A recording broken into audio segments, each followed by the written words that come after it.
सभी संस्कृत मित्रों को मेरा नमस्कार। आज हम बहत्रीकृत नीति शतकम के बहुविकल्पी प्रश्नों के संबंध में हम चर्चा करेंगे। तो प्रारंभ करते हैं इस प्रथम प्रश्न से। नीति शतकम के रचयिता कौन है? विकल्प ग सही है, भर्तृहरि। नीति शतकम में कितने छंद हैं?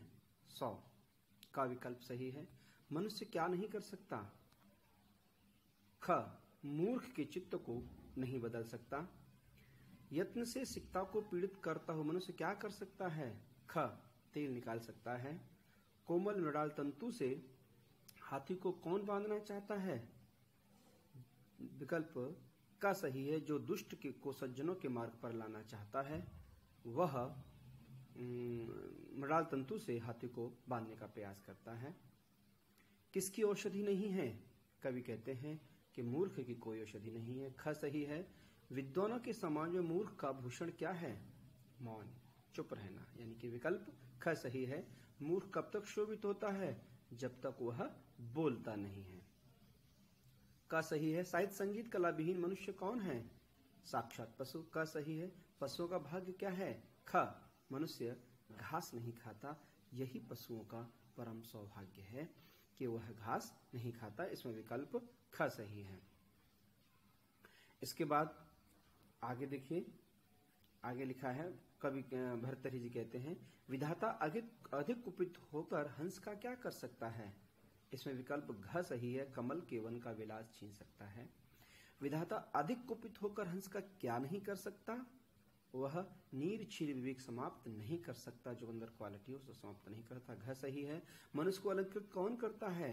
घ, संस्कृत वाणी, ये सही है। कौन सा आभूषण क्षीण नहीं होता? वाणी का एक ऐसा आभूषण कभी क्षीण नहीं होता। इसका विकल्प ग सही। मनुष्य का प्रच्छन्न गुप्त धन क्या है? विद्या। ख सही है। गुरुओं का गुरु कौन है?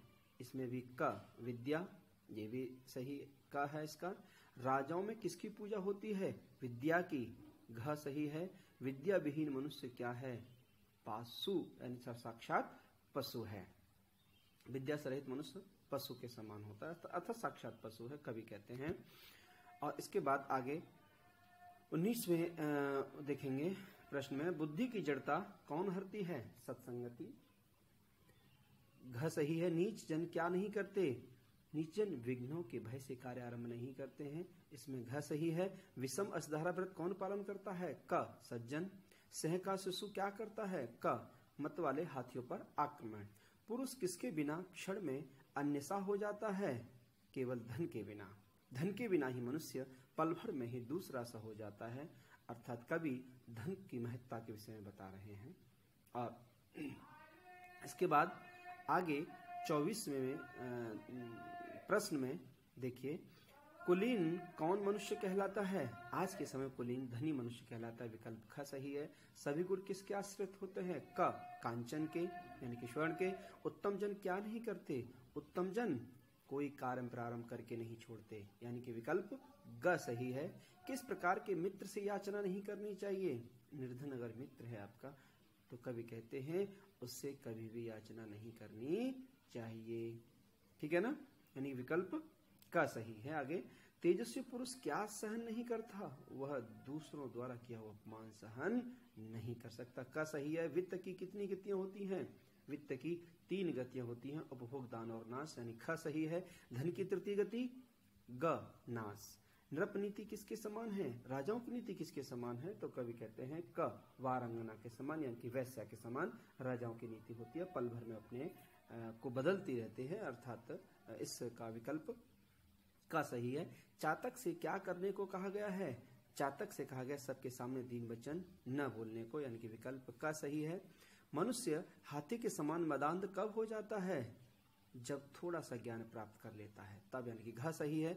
मनुष्य को सर्वज्ञ होने का गर्व ज्वर के समान कब उतर जाता है? जब विद्वान के पास रहकर ज्ञान प्राप्त करता है, यानी कि का सही है।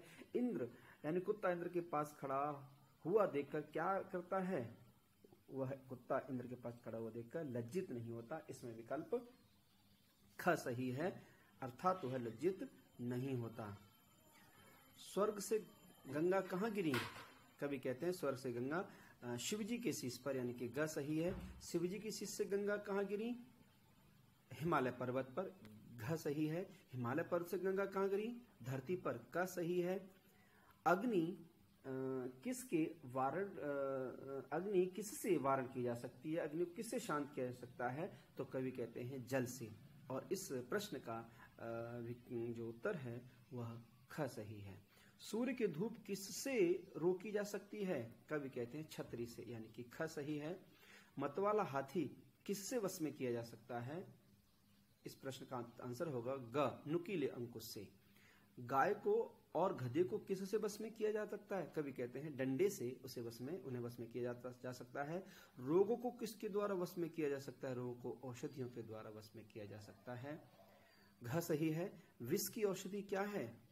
कवि कहते हैं अनेक प्रकार के मंत्रों का प्रयोग, यानी कि क इसमें विकल्प सही है। विष की औषधि है अनेक प्रकार के मंत्रों का प्रयोग। इसके बाद आगे देखिए, किसकी शास्त्र विहित औषधि नहीं है? कवि कहते हैं मूर्ख की, यानी कि ख सही है। मनुष्य के रूप में मृग होकर कौन विचरण करते हैं? तो कहते हैं ये, यानी कि घ, ये सभी चारों में चौथा सही है ये सभी। श्रेष्ठ क्या है? दुर्गम पर्वतों में वनीचरों के साथ घूमना श्रेष्ठ है, यानी कि क सही है।